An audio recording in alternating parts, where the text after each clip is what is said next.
Are you really chasing genuine success? Or are you just relentlessly trying to prove you're not a failure? Take a moment to let that question land. We live in a world where success has fundamentally become a performance, a loud spectacle. It's no longer something you quietly build through years of purpose, genuine work, and self-respect.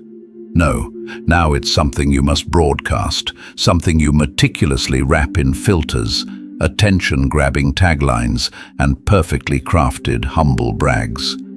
And if you're not extremely careful, this manufactured reality will consume you entirely. Look around. Every scroll on social media tells the exact same story. The 25-year-old millionaire, the digital nomad perpetually sipping cocktails in Bali or Thailand, the productivity guru who religiously wakes up at 4:30 a.m., journals, meditates, cold plunges, and somehow runs 3 lucrative businesses before noon. Success today looks like private jets, gleaming Rolex watches, $10,000 masterminds, and meticulously viral-ready lifestyles. Everyone is crushing it. Everyone is living their dream. Everyone seemingly boasts a lucrative side hustle and a 7-figure income stream, or so the carefully curated image suggests. But here is the unavoidable question. If so many people are winning, why does it feel like we're all losing? Why are rates of burnout, chronic anxiety, and debilitating depression at an all-time critical high? Why are people in their 30s, 40s, and 50s, individuals who have built formidable careers, raised families, and checked every societal box, quietly battling crushing exhaustion, deep emptiness, and a haunting, persistent sense that none of this is actually enough? In 2023, a major US study shockingly found that nearly half of all high-income earners, people making over $100,000 a year, still reported that their lives lacked meaning. Think about that profound disconnect. They did everything they were told to do right. They worked, they climbed, they reached the top of the metaphorical mountain and found nothing of substance waiting for them there. Because here is the brutal underlying truth. Success, as society currently defines, lose. That isn't freedom. That is a gilded prison, cleverly disguised as ambition. And the most damaging part? Most people don't even realize they're trapped. They genuinely believe they're grinding for their families, chasing genuine dreams, or building a lasting legacy. But deep down, what they are truly chasing is external approval, validation, that brief, potent high that rushes in when someone sees your performance and says, "Wow, you finally made it." That high wears off, and it wears off fast. And like any addictive drug, you immediately need a bigger, faster hit the next time. You know the feeling. You felt that hollow ache in your gut when someone else appears to have more. That reflexive shame when you feel like you're not measuring up to an invisible standard. That urgent voice in your head that whispers, you should be further along by now. That isn't genuine inspiration. That is insecurity expertly disguised as ambition. So, let's stop the charade. Let's stop pretending that one more success, one more follower, one more dollar, or one more piece of clout will finally, permanently, make you feel enough. It will not, because the more you chase success to prove your worth, the more you simultaneously disconnect from what actually makes you worthy in the first place. So, I ask you once more, are you really chasing success, or are you just running furiously from the terrifying fear of being a failure? If this feels true, then we must expose how society aggressively redefines success and why, if you don't reclaim that sacred definition for yourself, you could spend your entire life trying to win a relentless, rigged game you were never, ever meant to play. Somewhere along the devastating path, we stopped defining success by who we are and started defining it exclusively by what we have.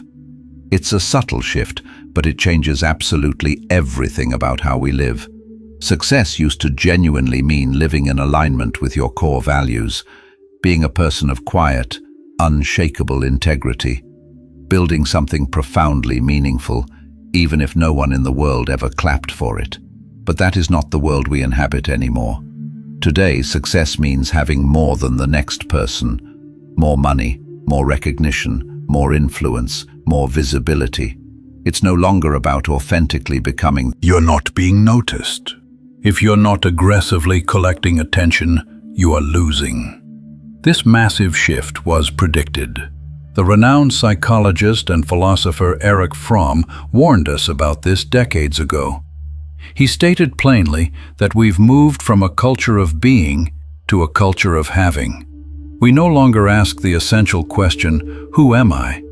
We ask instead, what do I own? What do I earn? What does my lifestyle publicly say about me? And it is in that critical shift from being to having that we begin the agonizing process of losing ourselves. When having becomes the ultimate goal, then owning more and more becomes the single, terrifying measure of a good life. You don't buy a $10,000 watch simply to tell time. You buy it to tell the world, I'm winning. You don't drive that specific car because it efficiently gets you from A to B. You drive it because of what it aggressively says when you pull up in front of the most exclusive restaurant. The object is no longer just an object. It becomes a symbolic prop in the performance of success. And the more you desperately play that game, the more your core identity becomes dangerously entangled in things you can easily lose. Your sense of self becomes profoundly fragile, entirely dependent on external symbols. Your job title, your bank account balance, your flawless appearance, your follower count. Take one of them away, and suddenly you feel like fundamentally less of a person. That is not success. That is crippling dependency. What makes this even more dangerous is that most people never pause long enough to question it. We grow up submerged in a system that explicitly teaches us what to chase, and we mistake that intense societal conditioning for genuine personal ambition. You genuinely believe you want the enormous house, the designer brands, the public admiration. But is that truly your desire, or just the echo of society relentlessly whispering in your ear? Here is the undeniable, hard truth. If your definition of success requires someone else to approve of it, you do not own it. They do. And if you don't urgently reclaim your definition of success, you will continue to exhaust yourself trying to impress a crowd that doesn't even know your name and wouldn't care if you disappear. And it's not just predictable burnout, chronic stress, or constant sleepless nights. It is something deeper, something far harder to articulate. The cost is your core sense of self. Because when you begin using success as a weapon to prove your worth, it immediately stops being a reward and becomes an impossible burden. You cannot pause, you cannot breathe. You are always, forever, performing. Every achieved milestone just instantly raises the intimidating bar higher. You run faster, work harder, achieve more, not out of inspiration, but out of fear. The paralyzing fear that if you stop even for a single fleeting moment, the illusion will shatter and people will see who you truly are, just human. The famous psychoanalyst Carl Jung called this the persona, the mask we wear to survive in society. It's not who we authentically are, it's who we intensely believe we need to be to gain approval, to fit in, to simply be seen. And the more success you diligently pile on top of that fragile mask, the more dangerously disconnected you become from your true, quiet self. You might look, outwardly, like you are spectacularly thriving. You have the impressive title, the luxury car, the massive follower count. But deep down, you know the performance isn't real. It's not stemming from your core values. It's not built on authenticity. It is built on performance. And because of that fatal flaw, it never ever feels like enough. You reach a massive goal and the accompanying feeling instantly fades, so you set a bigger one. You hit that, and you feel the same relentless emptiness creeping back in. So you tragically double down. You think, maybe I just need more money. Maybe I need to completely reinvent myself. Maybe I just haven't pushed hard enough. But the problem is not the size of your goal. It is the hole it is desperately trying to fill. And that gaping hole can never be filled by external achievements. Because the more you desperately rely on success to validate your identity, the more profoundly fragile your identity becomes. Your self-worth starts perpetually hanging on external outcomes. Your confidence gets dangerously tied to applause. Your peace depends entirely on metrics you ultimately cannot control. Suffocating weight most people carry. It is not the pressure to win. It is the paralyzing fear of being seen without the armor, of being merely ordinary, flawed, human. But that is precisely where real freedom begins. Because the goal isn't to be perfect. The goal isn't to win every single game. The goal is to be real, and to build a life that doesn't instantly collapse the moment the performance ends. So ask yourself this critical question. Is the version of success you're chasing actually yours? Or is it just the most socially acceptable mask you could find to cover a deeper wound? The world doesn't need more perfectly polished success stories. It needs more people willing to take the mask off and live from a place of truth, not crippling fear. 1. Recognition. It sounds harmless, just a little validation, a little necessary praise. But in today's hyper-visible world, it has become an addictive drug, and most of us are hooked without even realizing the extent of our dependency. We scroll through endless highlight reels. We post our own curated content. We wait. A like, a comment, a share. It hits powerfully just for a second. We feel seen, instantly valued, like we finally matter. And then the feeling fades. So we immediately chase the next hit. We sharpen the image, tweak the caption, tell the story in just the perfectly calculated way. Not for ourselves, but for the unwavering gaze of others. Modern society has quietly, systematically rewired us. It has aggressively shifted our core focus outward. Success is no longer something you feel. It's something others must publicly confirm. It doesn't count unless it's visible, measurable, and loudly praised. It's not about how deeply you live your life, but how well that life performs on a screen. And here is the crushing trap.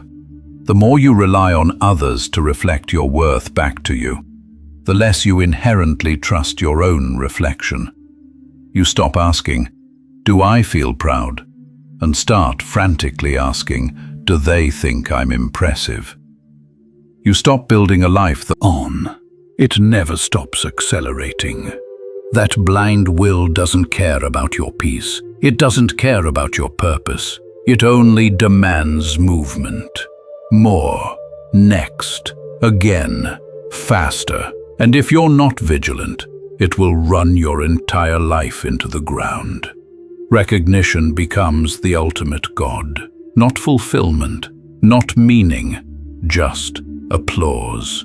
You start performing exclusively for the crowd, desperately dimming the parts of yourself that don't get cheers, and frantically exaggerating the ones that do.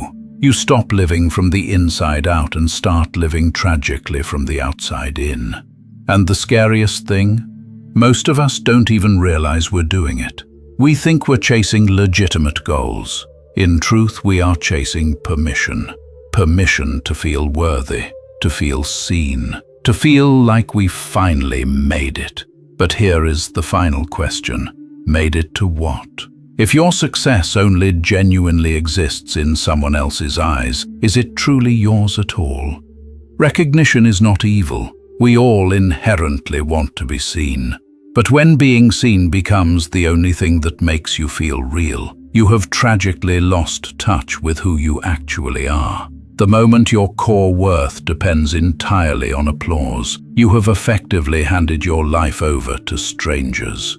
So maybe it's time to stop frantically asking how many people approve and start urgently asking whether you do. We've been conditioned to think of success as a jagged mountain, a brutal climb, a high summit.